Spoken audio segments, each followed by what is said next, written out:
اعوذ باللہ من الشیطان اللعین الرجیم بسم اللہ الرحمن الرحیم السلام علیکم یا علی مدد۔ مومنین و مومنات کی خدمت میں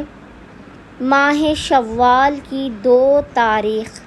2 ماہ شوال کا مجرب ترین اسم اعظم کا وظیفہ لے کر آئے ہیں۔ آج پورے دن میں جب بھی مومنین کو فرصت کے لمحات ملے، مومنین نے ایک تسبیح 100 مرتبہ 100 ٹائمز اس مجرب اور جلالی اسم اعظم کو پڑھ کے خداوند متعال کو محمد اور آل محمد کے حق کا واسطہ دے کر اپنی حاجات کو طلب کرنا ہے، اپنی مشکلات کے خاتمے کی، اپنے رزق میں برکت کی دعا کرنی ہے۔ خداوند متعال بحق محمد اور آل محمد اس ماہ شوال کی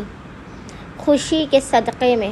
محمد اور آل محمد کے حق صدقے میں آپ کی خالی جھولیوں کو بھر کے آپ کو بامراد کر دے گا، آپ کی زندگی سے مشکلات کا خاتمہ کر دے گا، اپنے رحمتوں کے دروازوں کو آپ پر کھول دے گا، آپ کے رزق میں بے پناہ برکت عطا کرے گا، اور آپ کے دسترخوان کو وہ خداوند متعال جو رحمان الرحیم ہے اپنی نعمتوں سے پر کر دے گا۔ بس مومنین نے کرنا یہ ہے کہ اپنے ناممکن ترین حاجات کی قبولیت و مشکلات کے خاتمے کے لیے 2 شوال 2 شوال کے پورے دن میں کسی بھی وقت نصف شب تک جب بھی آپ کو فرصت کے لمحات ملے، آپ نے محمد اور آل محمد پر اول و آخر 3 مرتبہ 3 ٹائمز درود بھیجنے کے درمیان میں قبلہ رخ بیٹھ کر ایک تسبیح 100 ٹائمز 100 مرتبہ اس ذکر کی تلاوت کرنی ہے۔ ذکر آپ کو انشاءاللہ تعالی اسکرین پر لکھا ہوا نظر آ رہا ہوگا، اور وہ ذکر ہے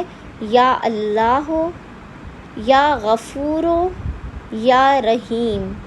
یا اللہ ہو یا غفور ہو یا رحیم، اور خداوند متعال کو حق محمد اور آل محمد کا اس جلالی اسم اعظم کا واسطہ دے کر اپنی حاجات کو طلب کرنے، مشکلات کے خاتمے کی، رزق میں برکت کی دعا کرنی ہے۔ انشاءاللہ تعالی خداوند متعال اپنے وسیع و عریض خزانوں سے مومنین کو بے پناہ نواز دے گا۔ اللہم صلی علی محمد و آل محمد وعجل فرج